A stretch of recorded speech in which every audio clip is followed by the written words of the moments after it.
Baik, kita mulai ya, Dokter Piprim. Ya, silakan, silakan. Ya, baik. Selamat malam. Assalamualaikum warahmatullahi wabarakatuh. Salam sejahtera buat kita semua.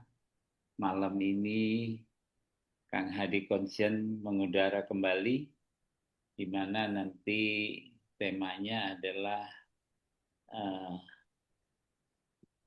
kasusnya dokter yang di Pangkal Pinang, dokter anak, dokter Ratna ya. Jadi ini saya memberi judul kriminalisasi atau keadilan. Ini membaca amicus curiae, ada 4.061 dokter anak yang menandatangani amicus curiae ini. Ini pengumumannya mungkin tanggal 20 Juli 2026. Di sini yang saya hormati dokter-dokter Piprim Basarah Yanwarsal, spesialis anak konsultan, Ketua Umum Ikatan Dokter Anak Indonesia. Selamat malam, Dokter Piprim. Di sini Ya, malam, Kang Edi. malam. Di sini juga hadir Dokter Adrija Dahlan, spesialis anak SAMH. Selamat malam, Dokter Dahlan. Selamat malam, Kang Adi. Ya, juga banyak nih yang hadir. Pak Joni, Muhammad Joni, advokat. Selamat malam, Pak Joni. Malam, Dok. Ya, Salam hormat untuk para senior, profesor semua.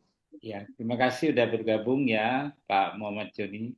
Di sini juga kedatangan tamu Dr. Joko Widiarto. Selamat malam. Malam Kang Adi, makasih banyak Dokter Piprim, Pak Joni, Dokter Adrizal dan teman-teman Ya, semuanya. Ya, makasih dok sudah hadir. Makasih. ini juga banyak dokter, teman-teman sahabat dokter anak ya, yang mungkin tidak saya sebutkan satu persatu, tapi semuanya mempunyai rasa yang sama. Baik, mungkin saya akan memberikan sedikit pengantar, di mana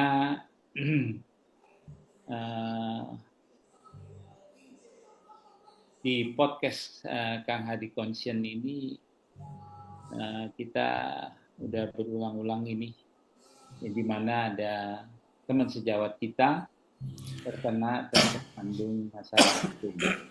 Itu dalam hal ini kita berbicara tentang bagaimana kita lebih sahabat pengadilan istilahnya. Kalau dalam bahasa hukumnya adalah amicus curiae. Penting tema ini bagi seluruh masyarakat yang mendambakan sistem pelayanan kesehatan yang aman, bermutu, dan tentu berkeadilan. Nah, di sini saya memberikan tanda tanya kriminalisasi atau keadilan.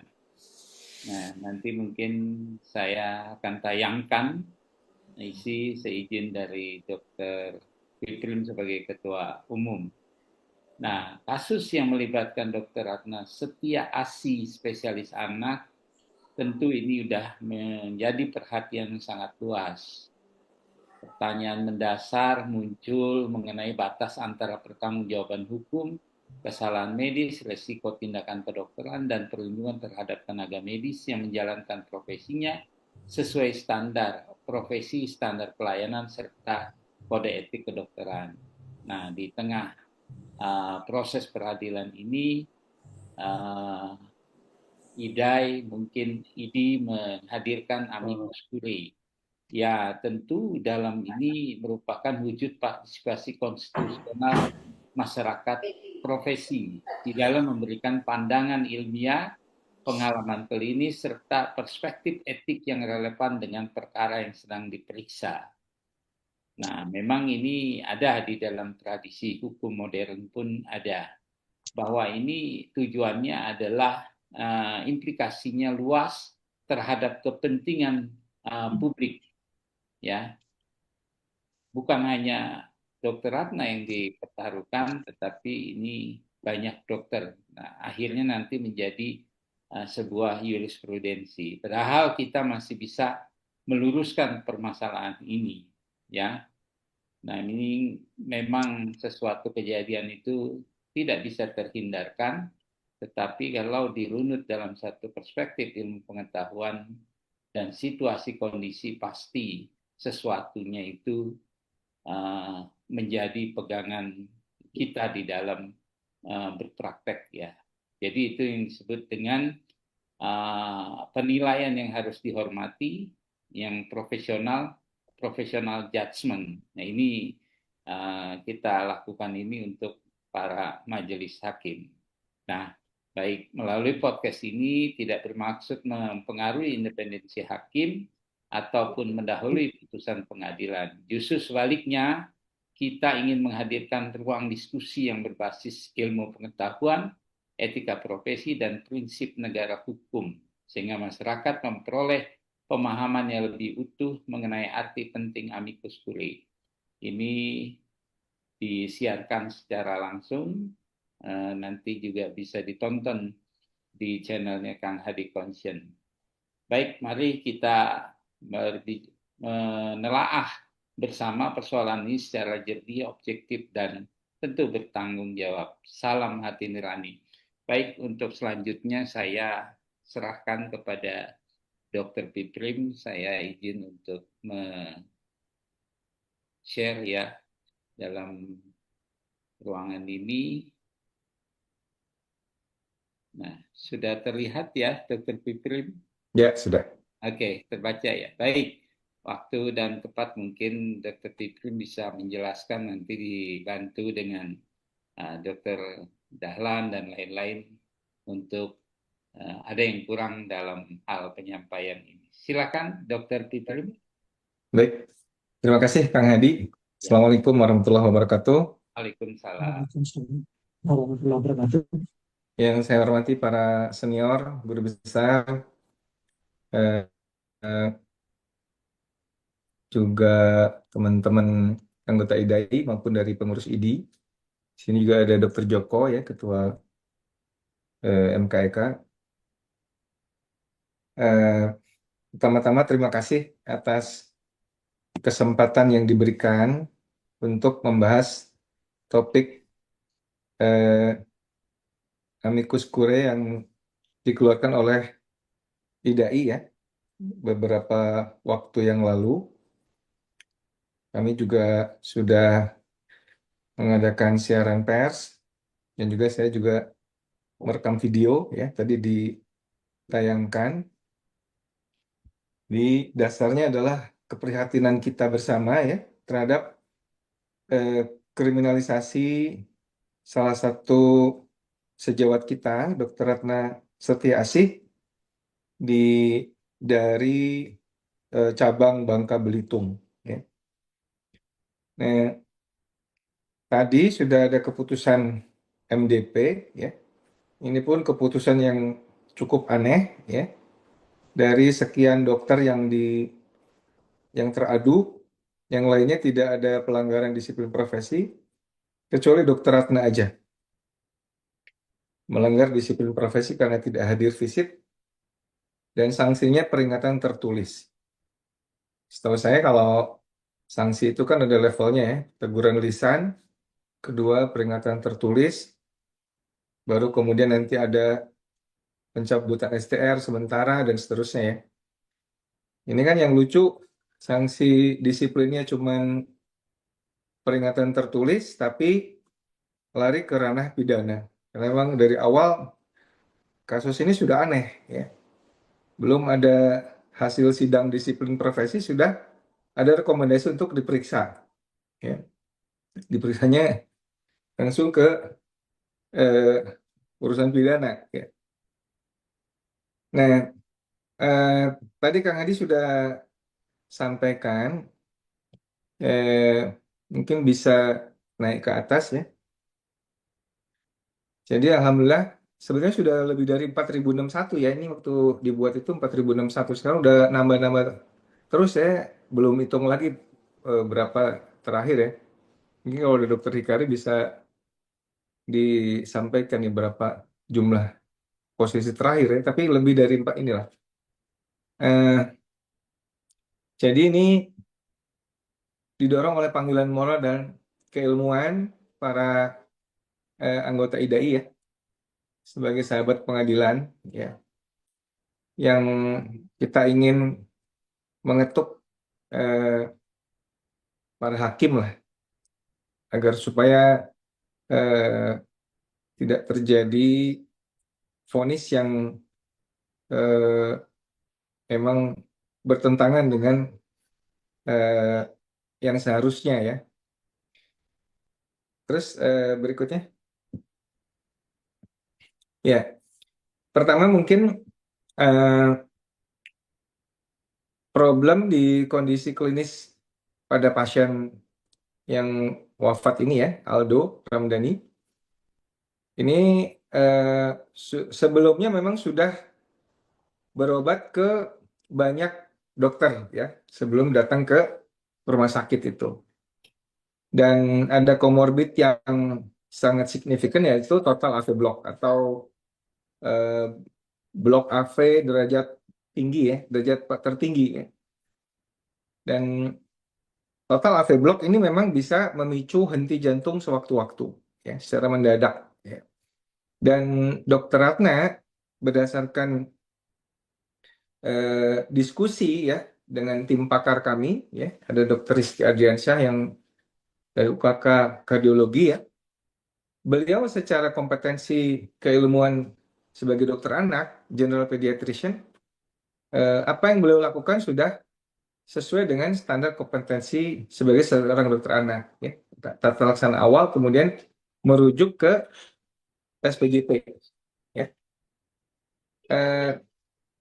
Dua-duanya tidak hadir ya, Dokter Bayu SPJP maupun Dokter Ratna juga tidak hadir, tetapi yang kemudian dijadikan tersangka bahkan jadi terdakwa itu adalah hanya Dokter Ratna seorang ya, padahal secara standar profesi sebagai general pediatrik beliau sudah melakukan hal-hal yang harus dilakukan ya sebagai seorang general pediatrician ya.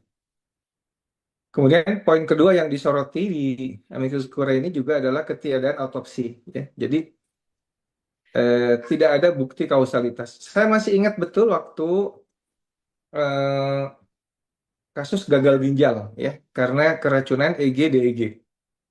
Waktu itu saya katakan ke Bareskrim itu, ini kenapa nggak ditangkap si penjahatnya ini? Karena kan udah terbukti begitu sirup itu di stop, yang mati pada nggak ada lagi gitu. Artinya kan sirup itu menyebabkan kematian. Nah kata dia, kalau untuk menunjukkan bahwa sirup EG-DEG menyebabkan kematian, harus ada bukti kausalitas gitu. Ada nggak otopsinya dok katanya? Ada nggak bukti sebab akibat bahwa gara-gara minum sirup EG-DEG itu anak itu mati? Nah karena nggak ada yang diotopsi, ini tidak terbukti. Nah itu ya, walaupun saya nggak tahu di balik itu dia ngomong gitu tuh ada apa, nggak tahu ya kenapa tiba-tiba eh, ujuk-ujuk nggak ada bukti kausalitas gitu aja ya. Nah ini yang lucu di kasus Dokter Ratna ini, tidak ada bukti kausalitas tapi tetap apa namanya, proses hukumnya terus berjalan, proses hukum pidananya ya, padahal tidak pernah ada bukti kausalitas. Jadi cause of death-nya secara ilmiah dan objektif itu tidak diketahui ya. Maka kematiannya karena dehidrasi akibat diare atau henti jantung mendadak akibat total AV block ya, tidak ada satupun ahli yang bisa memastikan tanpa pemeriksaan organ dalam ini, tanpa bukti otopsi ya, sehingga scientific evidence-nya dia tidak ada ya. Next. Nah ini mungkin nanti dari pakar hukum bisa lebih menjelaskan ya. Kalau ada putusan pengadilan itu harusnya berdasarkan bukti yang terang benderang ya, jelas seperti cahaya matahari. Nah, kalau tidak ada itu, tidak ada penyebab langsung kematian, maka asas in dubio pro reo, apabila terdapat keraguan-raguan, maka harus diputuskan hal yang paling menguntungkan bagi terdakwa. Jadi ini juga kita sampaikan kepada hakim, dari majelis hakim ya. Kemudian next, di Undang-Undang Nomor 1 Tahun 2023 ya, Undang-Undang Nomor 20 Tahun 2025. Nah, ini ada paradigma baru yaitu di KUHP, yaitu pada keadilan dan niat mens rea serta kepatutan. Pemidanaan atas dasar kelalaian menuntut adanya kelalaian yang nyata, disadari, dan kasar. Mengingat terdakwa telah melakukan penanganan sesuai indikasi demam dan diare sambil melibatkan spesialis jantung (SPJP), maka unsur culpa latanya sudah gugur ya. Unsur culpa lata yaitu pemidanaan atas kelalaian yang nyata ya. Kelalaian nyata, disadari, dan kasar. Nah, ini gugur ya, sebetulnya ini sudah tidak memenuhi mens rea ya. Nah, risiko perburukan medis pasien adalah risiko yang melekat pada penyakitnya ya. Jadi risiko medis tentu ini setiap pasien berat ya tentu ada risiko medisnya, dan ini bukan tindak pidana ya harusnya. Kemudian Undang-Undang Nomor 20 Tahun 2025 secara lex spesialis, regulasi ini memberikan perlindungan hukum yang tegas bagi tenaga medis yang telah beretikat baik. Dokter tidak dapat dikriminalisasi atas luaran medis atau adverse event dari suatu penyakit bawaan pasien ya, seperti jantung bawaan atau ada V-block ini, apabila tindakan dilakukan telah berada dalam koridor standar profesi. Dan ini tentu saja kita sudah berdiskusi dengan pakar-pakar dari DAI ya, dari saksi-saksi ahli, dan apa yang dilakukan Dr. Ratna ini sudah sesuai dengan standar profesi sebagai dokter anak general pediatrician ya. Maka itu berdasarkan kesimpulan dan rekomendasi kami ya, kami mohon kepada majelis hakim ya, bahwa menyatakan dakwaan kelalaian terhadap Dr. Ratna itu tidak terbukti secara sah dan meyakinkan, dan menjatuhkan putusan bebas murni ya, demi hukum, keadilan, dan kepastian perlindungan profesi medis di Indonesia. Jadi itu mungkin garis besar dari amicus curiae yang kami sampaikan ya, ditandatangani oleh 4.000 lebih ya, 4.000 lebih anggota IDAI dari ini nggak usah ditampilkan Pak, nama-namanya udah cukup ya, dari sekian 34 cabang, 34 provinsi IDAI ya di seluruh Indonesia. Nah,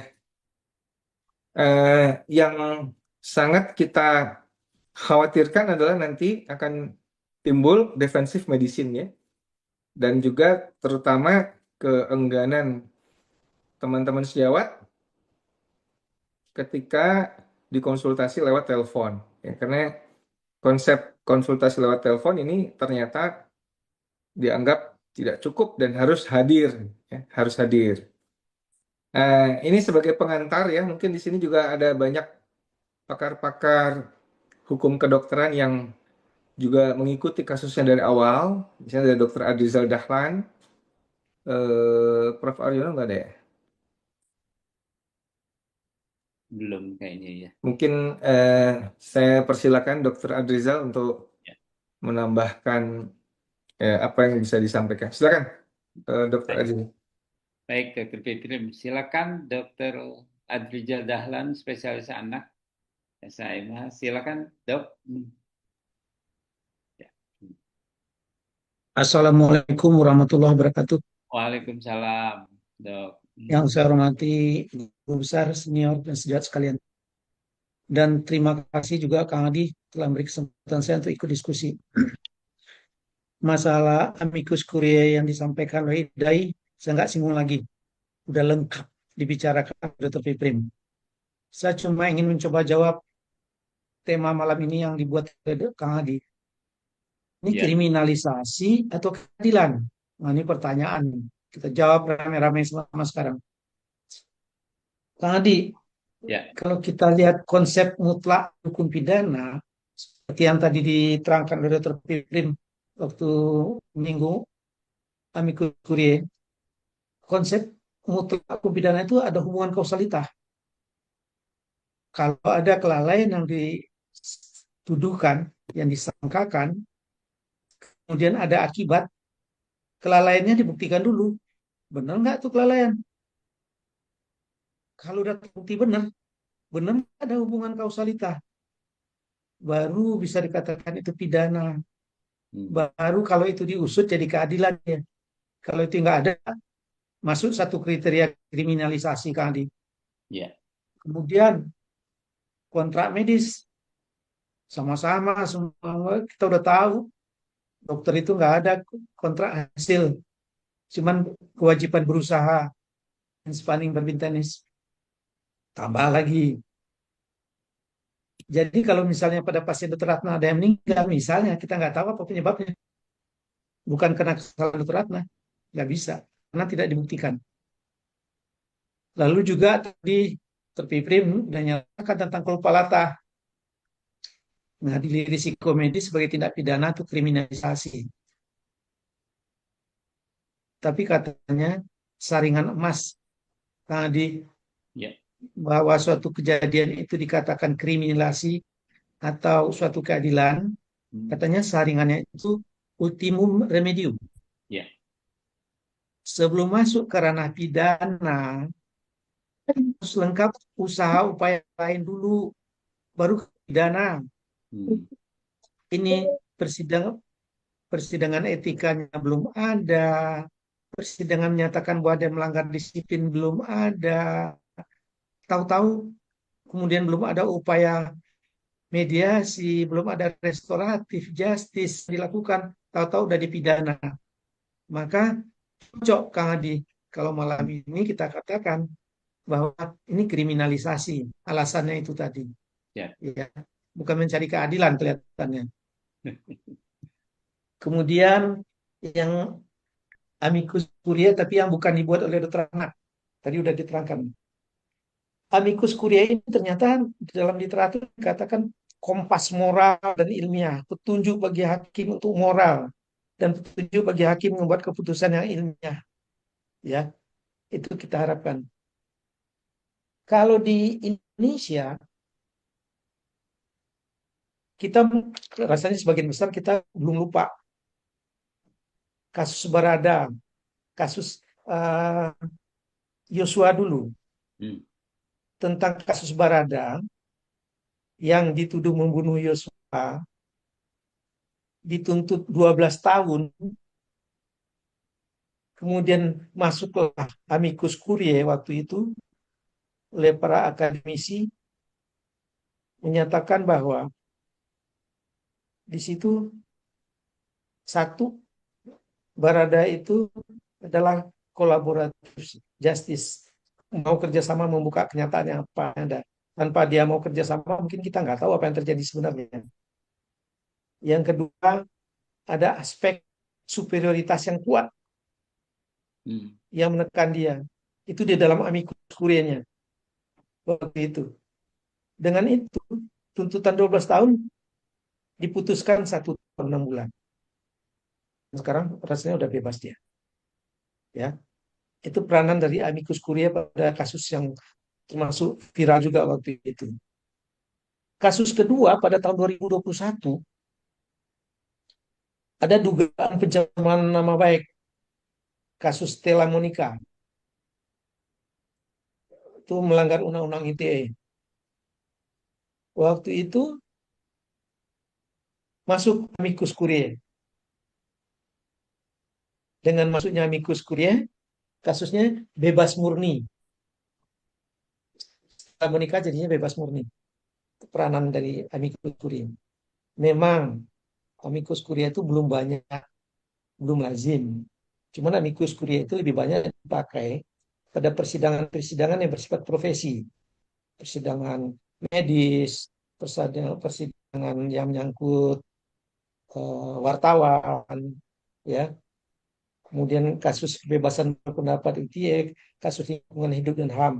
Tapi setelah kejadian ini, setelah pengalaman dengan Barada tadi, dengan Stella Monica, saya rasa kita imbau teman-teman sejawat kita, ID. Setelah ini kita biasakan membuat amicus curiae dan kita belajar supaya lebih tajam amicus curiae yang kita buat. Jadi kebiasaan kelihatan itu bisa pakai. Kenapa? Kasus mediko legal adalah kasus teknis ilmu kedokteran yang punya irisan terhadap hukum. Yang tahu tentang teknis kedokteran, patofisiologi, ya dokter. Yang tahu tentang etika profesi advokat, ya advokat. Yang tahu tentang jurnalis, ya jurnalis wartawan. Ya. Cuman saya nggak terdapat keterangan lengkap. Dulu katanya waktu Presiden Soeharto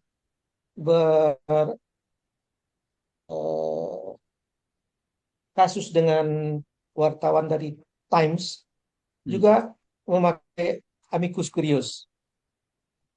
Jadi kelihatannya sekarang begitu hebatnya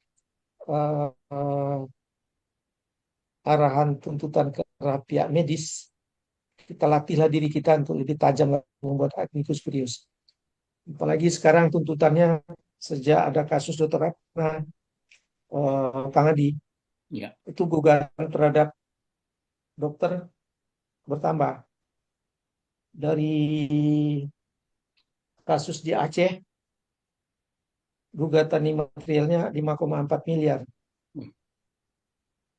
Sekarang lagi ada di masuk MDP, kasus di Jakarta juga bermain 5 miliar. Dan untuk ditahu kasus Dr. Ratna, pada mulanya perdamaian diminta, Dr. Ratna dibayar mengganti 2,8 miliar Dr. Ratna sendiri. Tapi karena itu waktu itu Dr. Ratna nggak sanggup membayar 2,8 miliar, nego. Tapi di tengah nego, masuk pihak ketiga, nggak mau nego lagi. Sekarang Kang Adi, selain pidana, MDP juga akan masuk kasus perdatanya. Di dalam kasus perdatanya, gugatan material 426 juta ditambah imaterial 5,4 miliar. Jadi permainannya udah miliar sekarang Kang Adi. Karena itu mari kita sama-sama belajar tentang amicus curiae. Kita coba melibatkan teman-teman sejawat kita dan itu mungkin bisa jadi novum dalam pemerintahan perdata. Itu aja Kang Adi dulu. Silakan Kang Adi. Terima kasih. Terima kasih Dr. Adrijal. Cuma saya mau ada pertanyaan nih kepada Dr. Adrijal. Tentu Ya, silakan. kalau saya juga mengikuti, tapi tidak lengkap ya. Ini mohon maaf kalau ada kesalahan. Tentu yang dipersalahkan ini kan sistem yang tidak tatap muka ini, Dr. Dahlan ya. Karena waktunya kan sangat singkat, karena beliau juga sedang tidak melaksanakan penjagaan di rumah sakit, tapi itu dilakukan lewat telemedicine. Ya tentu ada aturan yang sangat sumir sekali masih di Permenkes 2022 ya tentang penyelenggaraan telemedicine, di Undang-Undang 17 2023 juga sudah masuk.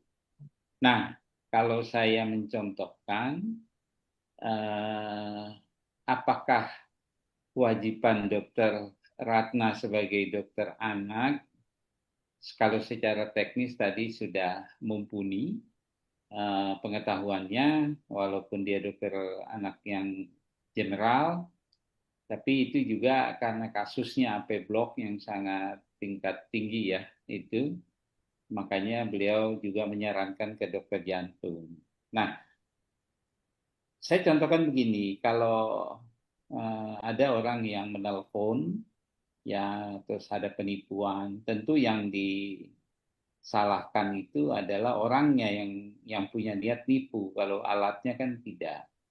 Ya, nah ini apakah ada kepikiran majelis hakim itu akan melihat hal bukti itu menjadi bukti yang paling kuat disalahkan karena ketidakhadirannya. Mohon izin Dr. Adrizal Dahlan, seperti itu.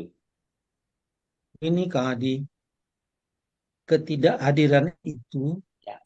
kita lihat konteksnya saat itu. Kasus ini kalau saya nggak salah baca kronologisnya, Ya. itu masuknya Sabtu, meninggalnya Minggu. Minggu, ya. Di dalam aturan internal rumah sakit, pada dokter spesialis, Ya. memang diwajibkan visit pada jam prakteknya. Karena apa? Karena dalam sistem kerja di rumah sakit adalah sistem kerja tim. Itu gunanya digaji dokter jaga. Dokter jaga itu dokter loh, Iya. ya, yang udah punya kewenangan klinis loh sebagai dokter. Tanggung jawabnya Dan ada. tanggung jawabnya ada. Sudah punya kemampuan memberikan pelayanan darurat, emergensi kepada pasien dan keadaan perburukan. Ya, jadi bukan diserahkan ke perawat, dokter loh, yang udah punya sertifikat itu kerjasama tim. Ada kasus kalau di satu rumah sakitnya cukup besar, tipe A. Di pengadilan diharapkan yang konsulen utama harus hadir 24 jam di rumah sakit. Apa gunanya konsulen yang junior? Apa gunanya yang dokter lain yang senior juga ada di situ? Kan kerjasama tim. Ya, jadi kelihatannya melindungi kita aturan internal rumah sakit, Kang Adi.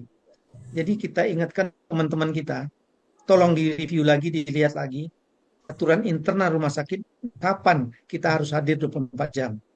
Ada juga memang beberapa rumah sakit yang melakukan onsite, ya, tugas onsite buat spesialis ada, tapi belum semuanya, belum mampu.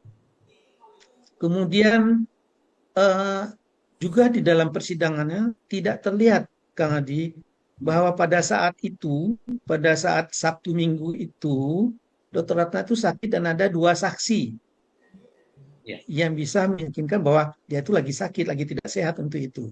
Selain aturan internal rumah sakit yang membolehkan dia tidak hadir di rumah sakit. Kalaupun terjadi perburukan klinis, saat itu tanggung jawabnya sebagai dokter sudah putus karena apa? Tidak kewenangan klinis dia lagi melayani pasien total AV block. Ya kan? Kan udah dirujuk. Kalau udah dirujuk kan udah lepas. Tapi walaupun begitu, kadang-kadang kita juga ngerasa, kok melepasin gitu aja, masih tetap dia lihat bagaimana terjadinya kejadiannya. Ya. Ya itulah tadi Dr. Piprim sudah mengingatkan yang tidak hadir pada saat perburukan pasien itu, yang juga bertanggung jawab juga tidak hadir. Kenapa Dr. Ratna aja? Kalau kita baca kronologisnya, Kang, bisa kita bayangkan ya, saya tidak ahli kardiologi, Dr. Piprim nanti menambahkan. Pada total AV block, coba kita bayangkan, Kang, stimulasi listrik di jaringan jantungnya tidak merata. Ada yang dapat stimulasi, ada yang tidak, itu namanya block. Ya. Kemudian coba kita bayangkan lagi, diberikan obat-obat yang merangsang kontraksi otot jantung. Dalam keadaan mereka tidak mendapat stimulasi yang merata. Ada yang dapat stimulasi kerja keras dan tidak stimulasi tiduran aja. Akibatnya apa? Yang dapat stimulasi capek, yang dapat stimulasi nggak ngerti ada apa ini.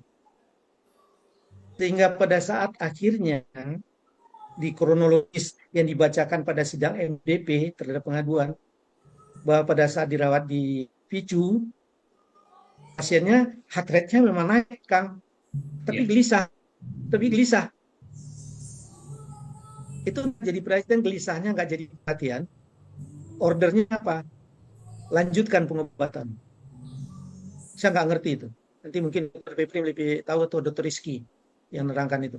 Ya, cuman saya berpikir sebagai dokter itu, saya pikir, loh, jadi yang dilihat, yang dinilai hanya heart rate yang meningkat, tapi dia gelisahnya kelihatan nggak itu oleh di PJP waktu itu dan bukan Dr. Adnan.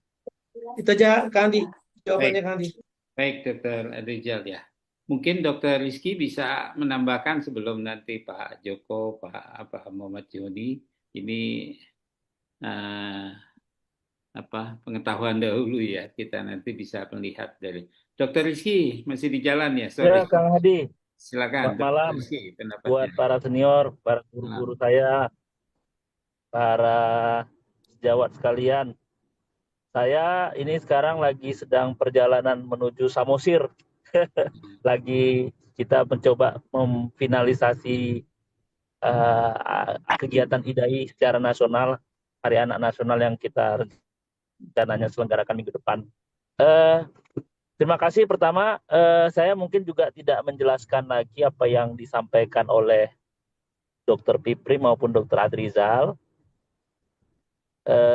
Jadi saya coba melengkapi saja, karena saya adalah ahli yang dihadirkan di dua sidang itu, baik di sidang pidana Pengadilan Bangka Belitung maupun di sidang MDP. Jadi pada waktu saya dihadirkan sebagai ahli adalah AP Block pada anak itu kompetensinya kalau dokter dokter dengan dokter anak itu nggak ada bedanya sebenarnya. Jadi dokter jaga dengan dokter anak, kalau kita baca standar kompetensinya itu nggak ada beda, yaitu kalau dia gawat darurat memberikan tata laksana awal lalu merujuk. Jadi kalau pakai klasifikasi itu 3B ya. 3B sebenarnya. Memberikan tata laksana awal pun harus sesuai dengan kompetensinya. Untuk dokter dan dokter anak itu sebenarnya nggak ada bedanya. Bedanya itu di dokter jantung dan dokter jantung anak. Dokter jantung mungkin dia punya kompetensi untuk melakukan pemasangan alat pacu jantung yang sifatnya sementara, ya. Begitu juga dokter jantung anak, dia mempunyai kompetensi untuk memasang alat pacu jantung. Nah, kemudian saya jelaskan juga terkait dengan apa beda AP Block pada anak dengan dewasa. AP Block pada anak itu kalau kita bicara kausalitas, bedanya dengan dewasa adalah kausalitasnya yang pada anak itu lebih sering terjadi hubungannya dengan penyakit jantung bawaan. Sedangkan pada dewasa mungkin lebih pada faktor yang sering faktor didapat ya. Jadi pada kasus yang ditangani oleh Dr. Ratna dan kawan-kawan di sana, ini hanya sampai penegakan diagnosis AP Block saja. Belum sampai kepada untuk mencari kausalitas. Nah, salah satu cara untuk mencari kausalitas, salah satunya untuk melihat adakah kelainan struktur pada jantung. Ya berarti harus dilakukan ekokardiografi. Nah, ekokardiografi itu kompetensinya dokter anak juga terbatas. Dia hanya bisa menentukan normal abnormal saja, tidak menentukan jenis penyakit jantung bawaan kalau memang dijumpai adanya kelainan struktur. Nah, itu kompetensinya dokter jantung atau dokter jantung anak. Nah, jadi sayang juga belum dilakukan ekokardiografi oleh dokter jantung. Kalau itu artinya setidaknya menyingkirkan kemungkinan penyebabnya penyakit jantung bawaan. Nah, yang sangat disayangkan, audit mediknya hanya mengarahkan kepada kesan miokarditis. Karena pasien ini katanya ada riwayat diare, infeksi virus, denggi, dan segala macam. Padahal itu semuanya tidak ada hubungan sebab akibat yang jelas. Karena tidak juga dilakukan pemeriksaan yang lengkap. Denggi sendiri ternyata bukan. Karena dari hasil pemeriksaannya, IgG-nya positif, IgM-nya negatif. Saya rasa kita semua tahulah dokter itu, kalau yang disebut dengan IgG positif, IgM negatif, itu artinya itu adalah bukan proses yang akut pada saat itu, bukan sedang pada fase infeksi. Jadi bisa aja infeksi yang lampau. Nah, itu mungkin. Dan satu lagi, itu sangat jarang sekali. Saya juga baca laporannya, belum ada yang saya baca laporan jurnal ilmiah yang menyatakan kalau denggi itu miokarditis denggi itu sering terjadi pada anak. Saya belum pernah baca laporan itu. Mungkin jarang sekali ya. Virus yang sering itu virus yang lain yang bisa menyebabkan miokarditis.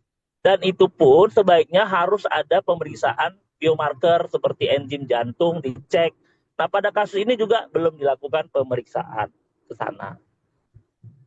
Itu dari sisi ilmiahnya ya. Kemudian dari sisi penanganannya, penegakan diagnosis. Sisi penanganannya ini tata laksana awal sudah diberikan, yaitu sudah memberikan sulfat atropin, sempat pasiennya denyut jantungnya naik.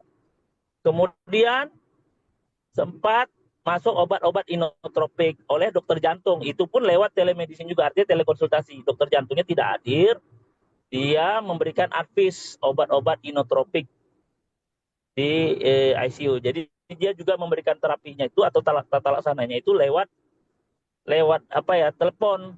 Tidak datang, dokter jantungnya juga tidak datang. Nah, kemudian tata laksana lanjutannya belum dikerjakan pada kasus ini karena memang belum sempat dilakukan alat pacu jantung. Tentunya di sana saya tidak tahu persis apakah memang tersedia atau tidak. Saya rasa untuk kasus dewasa saja masih jarang dipasang di rumah sakit umum daerah ya. Walaupun mungkin ada, tapi apalagi kasusnya anak. Bisa dibayangkan lah kalau kita dokter yang bukan dokter jantung tiba-tiba menghadapi kasus seperti ini. Nah, pasiennya meninggal itu di hari libur. Di hari libur, yaitu Sabtu dan Minggu. Dokter Ratna itu dia hanya sendiri.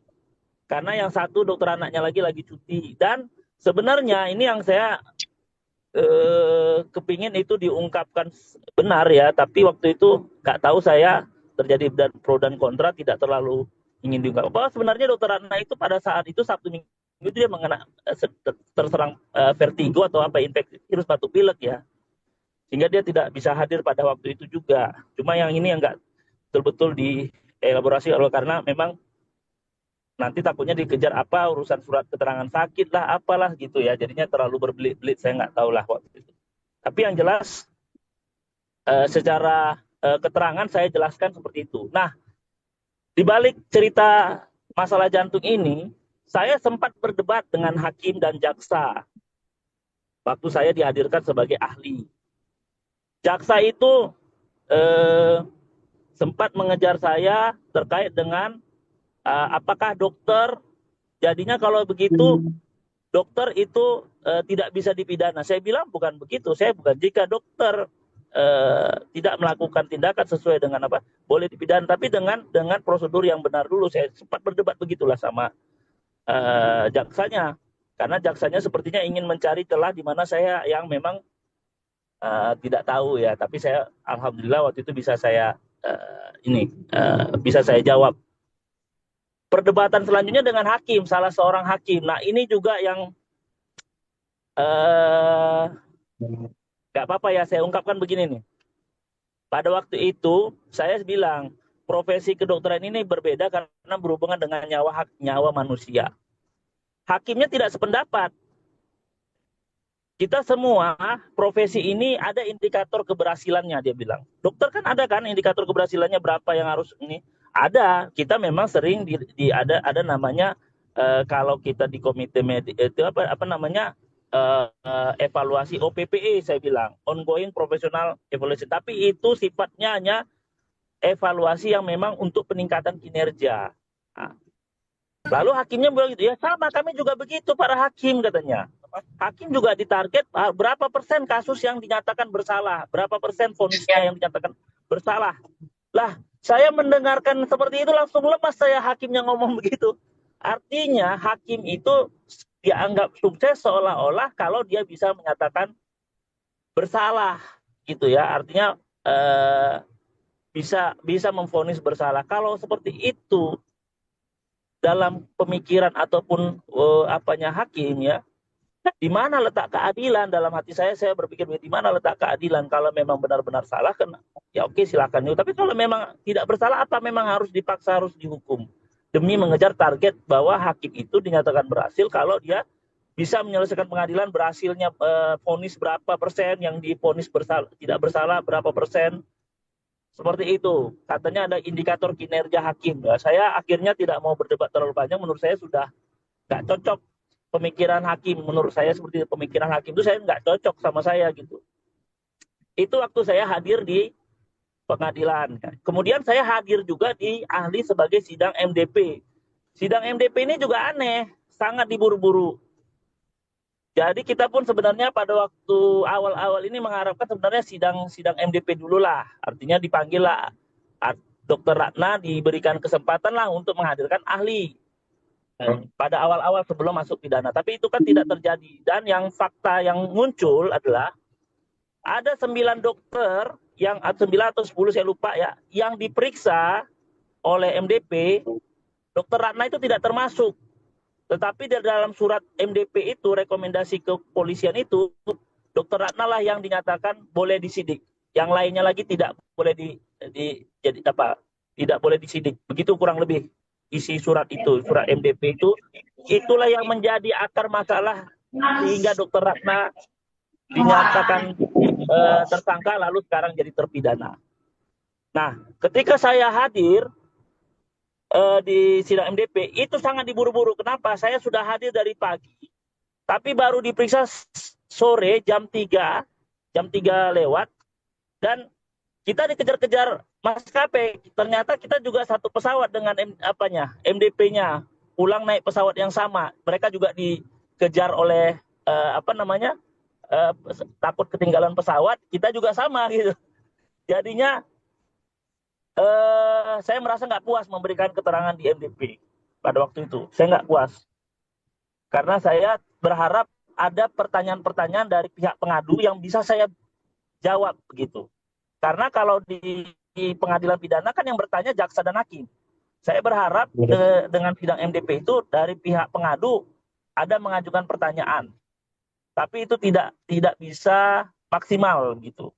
Kemudian juga dari MDP bisa bertanya lebih ini, karena salah seorang hakim MDP-nya itulah yang membuat surat opini, artikel opini di media mana itu saya lupa itu.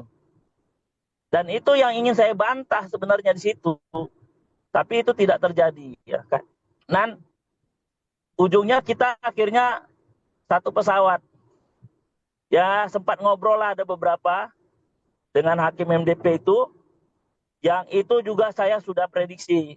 Memang mereka sudah mentarget, kalau saya bilang, mentarget Dr. Ratna dinyatakan bersalah. Saya sampai berdebat di situ sama mereka. Tapi ya itu udah debat non formal, artinya di luar sidang. Itulah yang saya alami, yang saya rasa ini teman-teman harus tahu. Siapa nama hakimnya?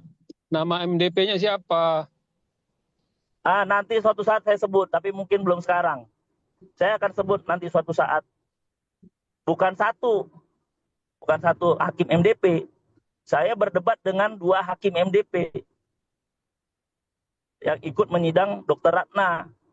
Dan itu terjadi saat kami di check-in, ya, ruang tunggu gitu. Sepulang dari situ saya langsung telepon Prof. Aryono sebagai Ketua Badan Pembinaan. Prof, ini kita harus bergerak cepat dan lebih agresif untuk membela Dr. Ratna. Prof. Aryono setuju.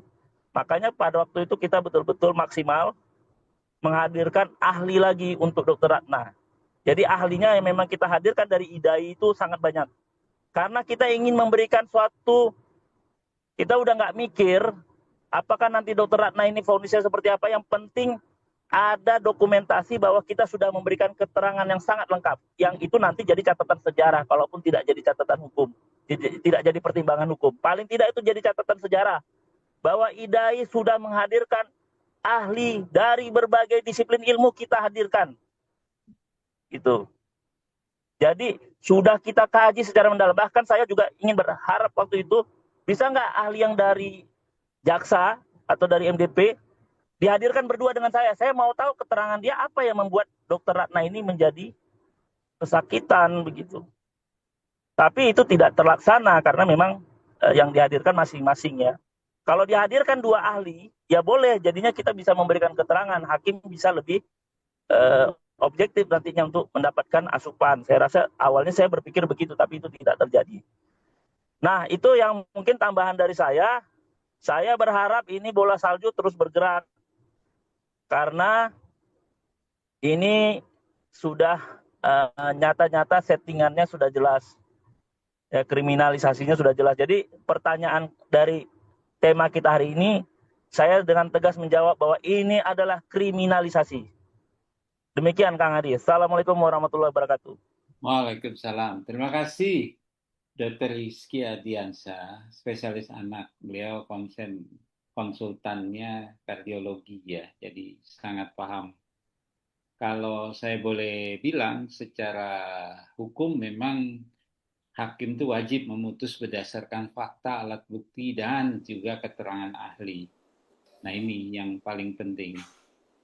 Secara realita, kalau hakim tidak paham alur klinis, standar profesi, dan ketidakpastian medis, maka putusannya pasti rawan kriminalisasi dan kriminalisasi kelalaian. Baik, terima kasih Dr. Rizky.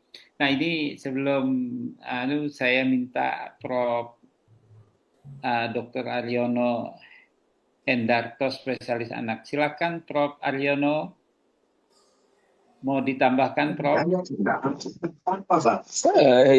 terima kasih Kang Hadi. Saya izin off kamera karena nggak apa-apa, Prof. Silakan, Prof. situasinya tidak memungkinkan. Sebetulnya saya maaf juga saya terlambat bergabung, tetapi saya yakin tadi Dr. Piprim dan Dr. Rizky serta kalau ada pembicara sebelumnya sudah menyampaikan banyak hal ya terkait dengan masalah ini. Saya ingin menyampaikan singkat saja, mudah-mudahan belum disinggung. Kalau sudah disinggung, saya mohon maaf. Terus terang, keputusan MDP yang mempersalahkan Dr. Ratna melanggar disiplin sangat mengecewakan kita ya, dengan profesi kedokteran, khususnya tentu IDAI sebagai wadah organisasinya Dr. Ratna dan juga sejawat yang lain.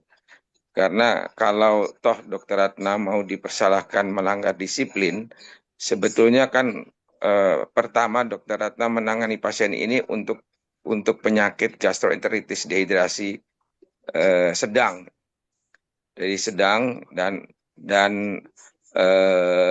kemungkinan adanya infeksi yang kemudian dibuktikan bukan infeksi yang berbahaya seperti DBD. Memang Dr. Ratna tidak hadir karena tadi sudah disinggung oleh Dr. Rizky, pasien ini masuk hari Sabtu dan meninggal pada hari Minggu sebelum 24 jam. Jadi kalau Dr. Ratna dipersalahkan karena tidak hadir, memang faktanya tidak hadir, tetapi sebetulnya penyakit yang menjadi kompetensi Dr. Ratna sebagai DPJP itu juga kompetensinya teman-teman atau dokter di pelayanan MIMER atau dokter umum, karena ini gastroenteritis dehidrasi sedang dan itu sudah ditangani secara baik juga oleh dokter yang jaga di IGD. Justru Dr. Ratna yang dalam tata laksana GED ini menumpukan adanya kelainan irama jantung yang kemudian belakangan terbukti adalah AV block, dan itu sudah dikonsulkan ke dokter spesialis jantung dan pembuluh darah. Jadi kalau Dr. Ratna diputuskan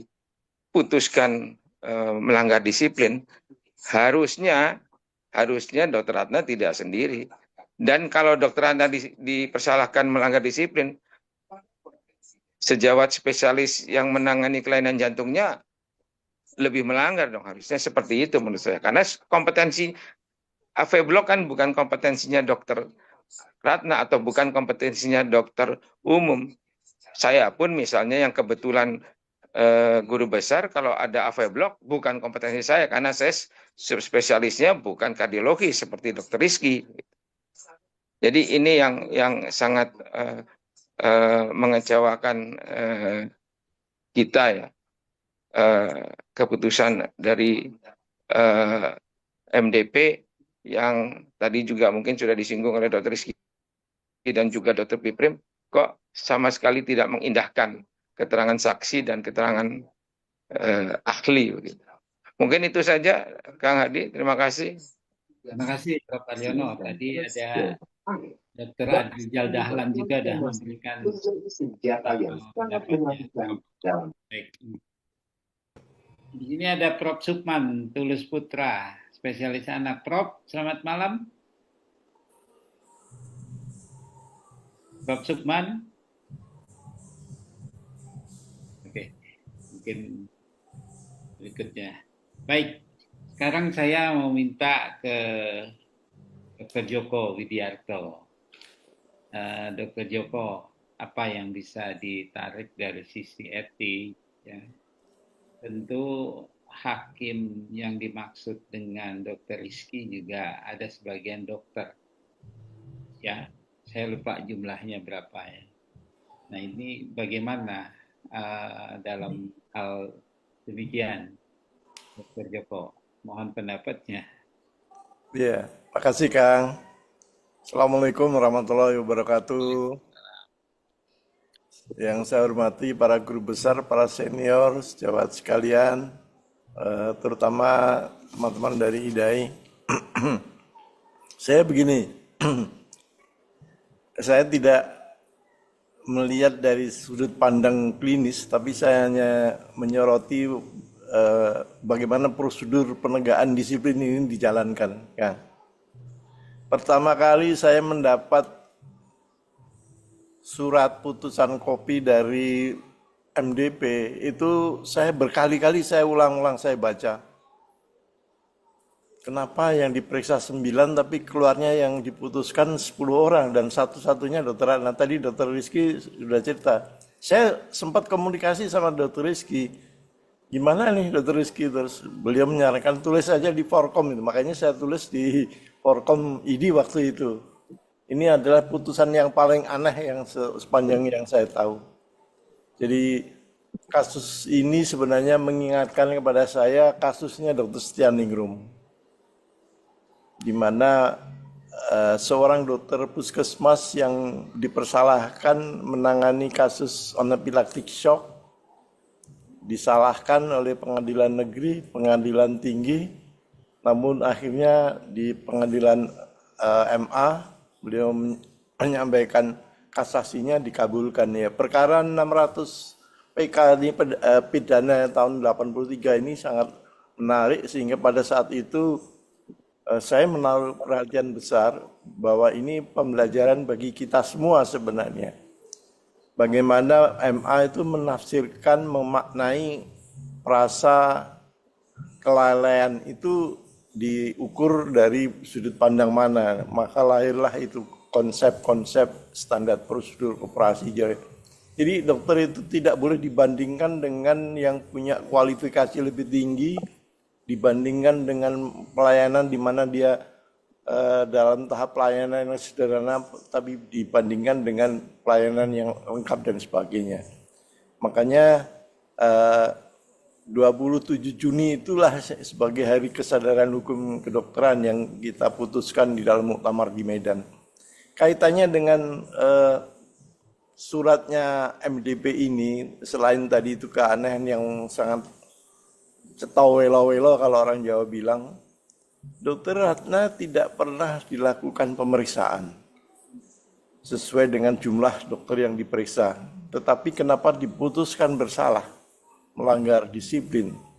Kalau kita cermati di Permenkes nomor 3 tahun 2025, khususnya di pasal 31, itu jelas-jelas itu mensyaratkan adanya pemeriksaan gitu ya. Bagaimana mungkin majelis yang terhormat itu membuat suatu keputusan, membuat rekomendasi tanpa memeriksa seseorang?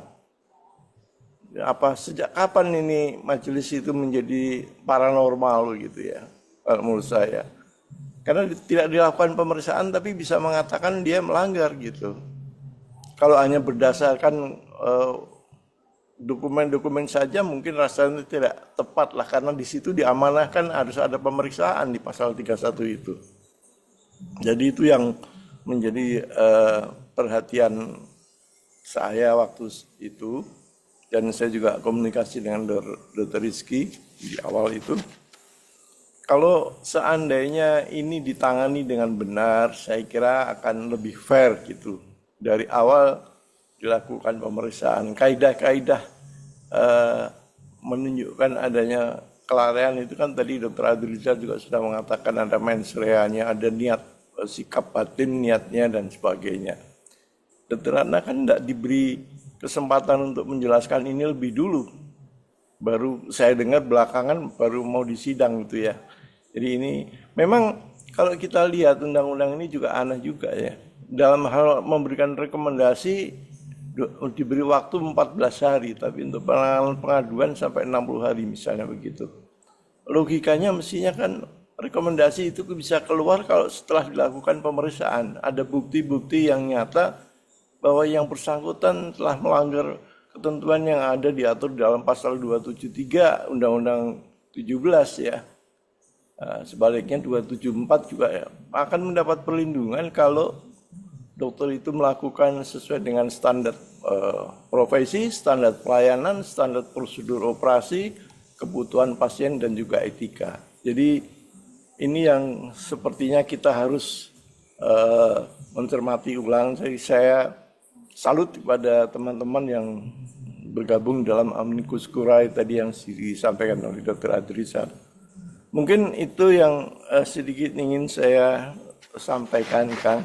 Sekali lagi tadi juga disinggung dalam kasusnya Dr. Setianingrum, salah satu pertimbangannya itu tidak dipersalahkan karena tidak ada hubungan kasualitas. Tadi juga sudah disinggung oleh Dr. Adriza, Dr. Piprim tadi bahwa autopsi tidak dilakukan.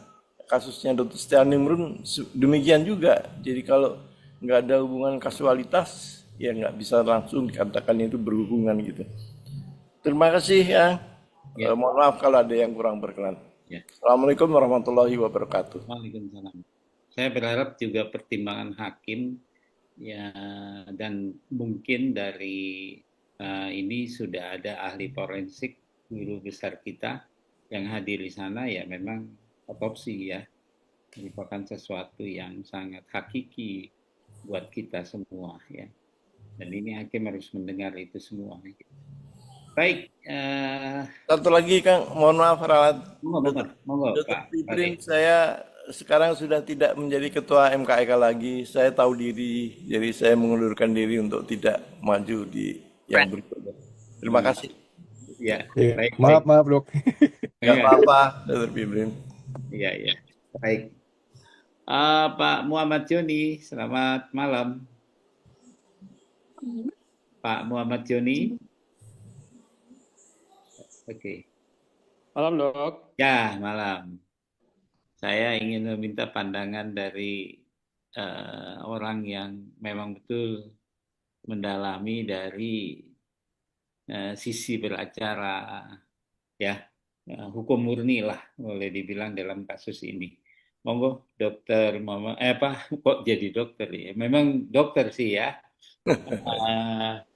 Jadi nyebutnya, udah. Sahabat dokter aja. Rasa advokat bergelar dokter ini, kebalik ini. Silakan Pak Muhammad Joni, pandangannya dari sisi hukum. Terima kasih Dokter Adi. Assalamualaikum warahmatullahi wabarakatuh. Waalaikumsalam. Pertama, tentu saya ingin minta klarifikasi lebih dahulu sebelum memberikan pendapat. Karena pendapat ini barangkali juga akan penting untuk mengisi. Ini kan belum putus ya, Dokter Ratna ya? Tanggal berapa ya? Tanggal 20 ya, Dokter. Dekat Jal ya, diputus ya. Iya, tanggal 20. Ya, 20 Juli. Tanggal 20 berarti tinggal putusan, sudah. Iya, tinggal putusan Pak Joni. Sudah pembelaan gitu kan. Iya. Berarti minggu depan ya, Prof? Ya, minggu depan. Ya, minggu depan. Ya, saya kira kita memang harus mengidentifikasi semaksimal mungkin peluang dalam 1 pekan ini untuk menyelamatkan, membela, dan melindungi hak hukumnya Dr. Ratna. Itu yang pertama. Dan saya kira langkah menerbitkan amicus curiae itu adalah langkah yang sangat simpatik dan harus kita dorong, bahkan mungkin lebih luas lagi, gitu kan. Yang kedua, tentu hemat saya harus ada agenda dalam 1 pekan ini untuk bisa memperkuat target kita, memastikan target kita untuk membebaskan Prisvrah Dr. Ratna. Karena memang ada peluang-peluang yang sangat luas untuk itu. Baik secara substansi maupun secara hukum formil, maupun secara psikologi hukum dan politik yang memang harus kita periksa, identifikasi, dan optimalisasi. Hemat saya peluang itu tidak tertutup kemungkinan, bahkan mungkin tidak kecil. Dan kita berharap itu menjadi peluang yang sangat besar. Tinggal bagaimana kita mengidentifikasi ini. Hari ini tidak hanya semacam pertemuan rutin kita setiap malam di awal pekan berdiskusi, tapi ini lebih kepada agenda untuk kita menyelamatkan Dr. Ratna. Kalau hemat saya, justru yang pertama sekali yang harus dilakukan, dan ini adalah shock terapi, adalah melaporkan hakimnya ke Dewan Pengawas dan atasannya. Karena jika seperti yang disampaikan oleh Dr. Rizky, bahwa salah satu hakim atau mungkin lebih melakukan pengarahan atau membuat pernyataan yang tidak selayaknya hakim, seakan-akan hakim harus punya target untuk menghukum, memvonis, itu sudah tidak benar. Itu juga dalam tanda kutip fitnah kepada ilmu dan profesi hakim. Jadi pandangan hakim yang sedemikian itu harus ada yang melaporkan. Usul saya yang melaporkan itu bisa dari kuasanya atau keluarga atau dari IDAE. Gitu. Dan itu tentu harus dilakukan dengan waktu yang sangat segera agar menjadi public attention, menjadi internal attention, dan minta, bahkan kalau perlu, minta hakimnya bisa diperiksa langsung sebelum putusan. Oh ya, sebelumnya saya ingin sampaikan juga, ada kemungkinan juga putusan itu bisa ditunda berkali-kali. Tinggal bagaimana kita membangun kondisi, membangun situasi, agar ada alasan dan kondisi tertentu sehingga hakim menunda itu. Ini yang harus dilakukan dengan sangat emergensi, yaitu untuk membuat tambahan-tambahan intervensi, tindakan juridis maupun ekstra juridis, ekstra legal yang bisa dilakukan untuk Dr. Ratna. Jadi hemat saya, hakimnya harus dilaporkan baik oleh kuasanya, bahkan juga mungkin IDAE. Saya lagi menimbang-nimbang untuk bisa juga mengirimkan semacam amicus curiae untuk perkara ini sebagai bagian daripada untuk mendukung perjuangan Dr. Ratna dan Ikatan Dokter Anak Indonesia. Yang ketiga, saya ingin bertanya dengan beberapa pertanyaan yang memang belum terklarifikasi karena ini penting. Pertama, apakah memang benar Dr. Ratna mendapatkan rekomendasi penyidikan, dan itu kemudian menjadi pidana, juga diperiksa dalam hal ini sebagai yang terperiksa, terlaporkan, teradu dalam sidang MDP. Adakah rekomendasi atau putusan yang, maaf saya koreksi, apakah ada terhadap Dr. Ratna dilakukan laporan atau pengaduan ke MDP dan apa putusannya? Yang kedua, dalam hal perkara Dr. Ratna yang dilaporkan, jika memang benar itu diperiksa di MDP-nya setempat, yaitu di Bangka, apakah memang benar majelis yang memeriksa MDP, majelis MDP yang memeriksa Dr. Ratna itu mengeluarkan opini, padahal dia juga menjadi hakim panel atau majelis panel dalam memeriksa perkara tersebut. Jika demikian, maka itu sebuah persoalan serius, skandal yang memang harus dipersoalkan. Itu yang kedua. Yang ketiga, apakah memang benar bahwa Dr. Ratna mendapatkan semacam keputusan atau sikap dari majelis apa istilahnya ya, majelis yang Pemeriksa. memeriksa standar-standar yang harus dipatuhi oleh Dr. Ratna itu ternyata bukan merupakan kesalahannya. Jadi dalam standar medis atau standar pelayanan medis yang dilakukan oleh Dr. Ratna telah terbukti itu tidak melakukan pelanggaran terhadap standar sesuai dengan kompetensinya. Nah, andai kata memang ada majelis panel MDP yang memberikan opini, tetapi juga memeriksa perkara, dia sudah melakukan pelanggaran yang sangat serius, yaitu berpendapat kepada publik untuk perkara yang sedang dia periksa. Yang kedua, apabila memang ada rekomendasi dari MDP, ada putusan dari MDP yang menyatakan Dr. Ratna melakukan pelanggaran disiplin, maka menurut pendapat saya, itu adalah bukti bahwa Dr. Ratna tidak melakukan pidana, tidak melakukan perbuatan yang melanggar KUH pidana. Jadi kalau putusan MDP itu kan di satu sisi menapis atau menegasikan adanya pidana.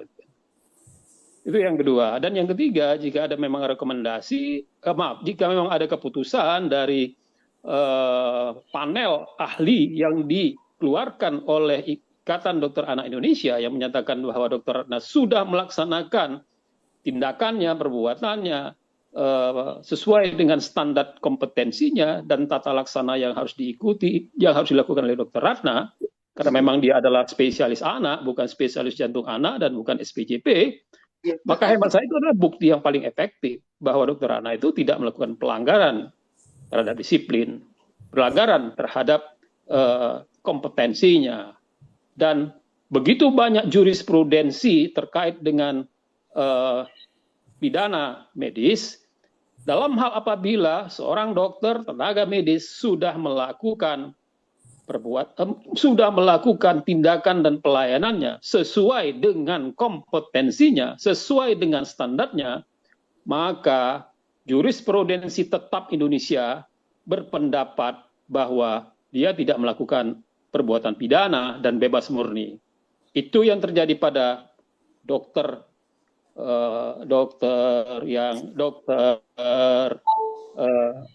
yang ada di Manado dan juga beberapa jurisprudensi lain dan sudah menjadi jurisprudensi tetap. Bahwa ketika dokter sudah melakukan sesuai dengan standar medis, maka dia tidak melakukan perbuatan pidana dan harus dimintakan bebas murni.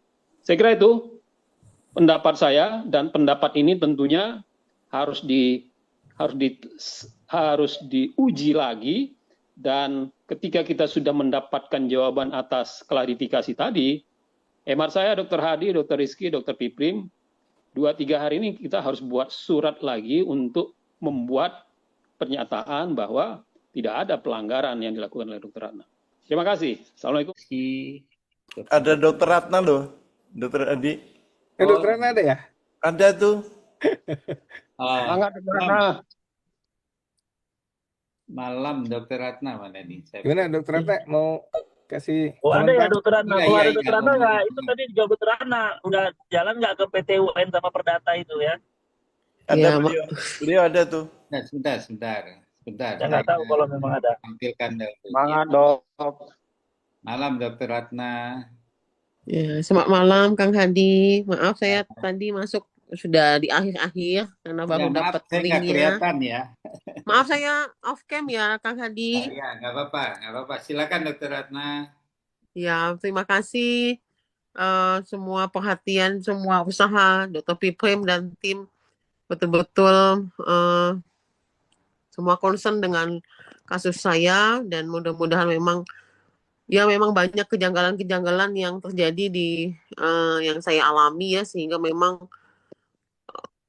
susah untuk membuktikannya, itu susah gitu. Jadi saya dengan tim PH, dengan pengacara juga bagaimana sih cara membuktikan kejanggalan-kejanggalan ini tuh betul-betul sulit gitu.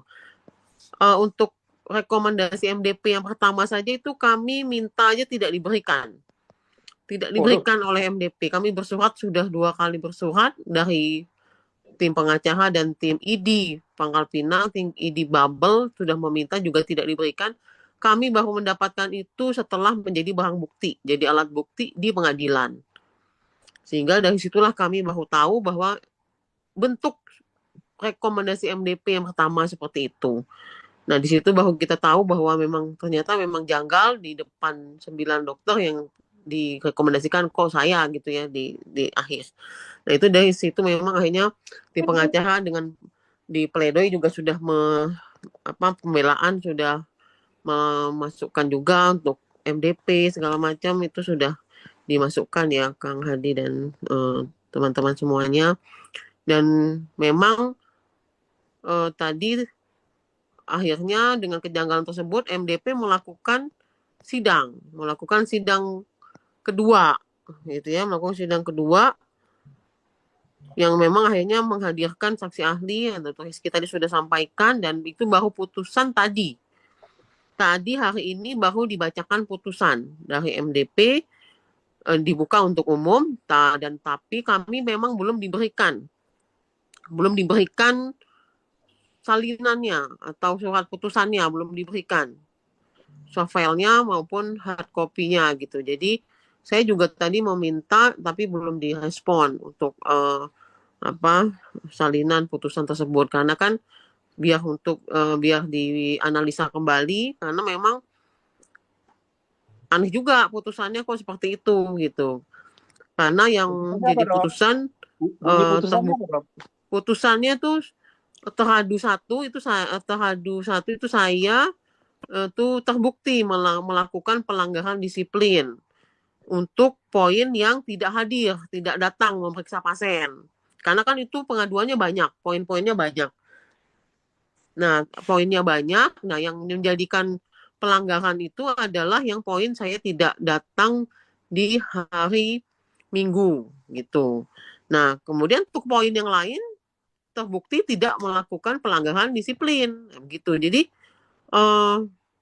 aneh gitu ya, menurut saya sih itu aneh, karena di situ pun dari dasar MDP juga disebutkan hospital by law, yang di dalam hospital by law pun ada bagaimana aturan untuk visitasi, bagaimana aturan untuk on call, bagaimana aturan kita untuk melakukan konsultasi baik online gitu ya, sehingga semua diatur di dalam hospital by law. Nah, kenapa itu tidak diindahkan oleh MDP, itu juga jadi pertanyaan saya di dalam mendengarkan amar putusan tersebut begitu. Nah, itu akhirnya ya terjadi putusan seperti itu, dan sanksinya tadi teguran tertulis gitu. Tetapi untuk dokter yang lain kok tidak gitu. Padahal kan sama-sama nih, untuk dokter jantung yang memang pasien ini kasusnya adalah kasus jantung, kok dokter spesialis jantungnya tidak hadir pada saat hari Sabtu pun atau hari Minggu pun juga tidak menjadi pelanggaran disiplin. Itu juga sesuatu yang menurut saya janggal juga gitu ya. Kenapa? Apakah saya sebagai DPJP, saya yang bertanggung jawab semuanya, ya juga kan juga aneh juga, karena kan kita bekerja berdasarkan disiplin ilmu masing-masing, kompetensinya masing-masing begitu. Jadi itu yang tadi saya juga sudah langsung sampaikan kepada ketua IDAI, Dr. Piprim, dan juga kepada ketua PBID, Dr. Selamat, juga sudah saya sampaikan amar putusan yang tadi siang sudah disampaikan oleh majelis MDP. Mungkin itu yang bisa saya sampaikan. Untuk tadi PT-UN itu sudah kami lakukan, sudah kami gugat rekomendasi MDP, itu sudah digugat di PT-UN, tetapi memang banyak kendala gitu ya, banyak karena nih sifatnya mungkin administratif, jadi banyak juga yang hal-hal administratif yang harus yang harus dipenuhi dan memang belum dilakukan. Nah, itu yang menjadi ganjalan-ganjalan yang saya hadapi dengan pengacara gitu. Jadi ya akhirnya lama nih. Kemudian kami juga melakukan gugatan perdata EPMH terhadap lembaga-lembaga negara, yaitu Presiden, Menteri Kesehatan, Kapolri, kemudian Kejaksaan Agung, Mahkamah Agung, dan itu ada beberapa tergugat dan tergugat yang kami lakukan di Pengadilan Negeri Jakarta Pusat. Dan itu sekarang sudah sampai kemarin terakhir itu penyerahan bukti awal. Nah, setelah bukti awal sudah selesai dilakukan kemarin, kemudian nanti 2 minggu lagi ada pembacaan putusan sela. Itu yang sedang dilakukan upaya-upaya hukum yang saya lakukan dengan pengacara, bagaimana bagaimana supaya kriminalisasi ini betul-betul bisa diselesaikan gitu. Mungkin itu yang bisa saya sampaikan, Kang Hadi dan Dr. Piprim, Dr. Prof. Haryono, Dr. Afzal yang sudah memang dari awal ini membantu dari awal betul-betul mendampingi saya sampai saat ini. Terima kasih, mohon doanya. Memang ini putusan tanggal 20 besok. Mudah-mudahan nanti putusannya bisa hasil yang baik begitu ya. Mungkin itu saja dulu. Ya. Terima kasih Dr. Ratna. Kami seluruh Indonesia mendoakan. Dr. Ratna ini tegar banget. Ya, betul-betul. Saya aja nggak sanggup nih ngelihat ini begini. Terima kasih ya Dr. Ratna yang tabah ya. Baik. Semangat, Dok. Ya, terima kasih. Ya. Baik, Dr. Piprim, kita tutup saja ya. Mungkin sudah cukup. Ya. Karena sudah hampir 2 jam. Baik, saya tidak menyimpulkan apa-apa. Saya hanya menghadirkan satu semangat buat kita semua ya. Mengadili dokter itu butuh 3 meja, yaitu meja hukum, meja etik, dan meja kedokteran. Kalau cuma ada meja hukum, maka semua komplikasi akan disebut kelalaian. Semua kematian akan disebut pembunuhan. Jadi jangan suruh hakim itu memetik apel dengan palu hakim. Jangan suruh hakim itu menilai medis hanya dengan pasal. Nah, ini sangat penting. Terima kasih pada semua pembicara, Dr. Piprim, Dr. Adrizal, Dr. Rizky, Dr. Joko, Pak Muhammad Joni, Prof. Haryono, Dr. Birowo, dan terutama Dr. Ratna Setia Asih, spesialis anak. Terima kasih semuanya yang tidak bisa saya sebutkan satu persatu juga dengan chat ya. Wabillahi taufiq wal hidayah. Wassalamualaikum warahmatullahi wabarakatuh. Salam sejahtera buat kita semua. Semoga kita mendapatkan jalan terang. Terima kasih. Selamat, Dr. Terima kasih, dokter semuanya.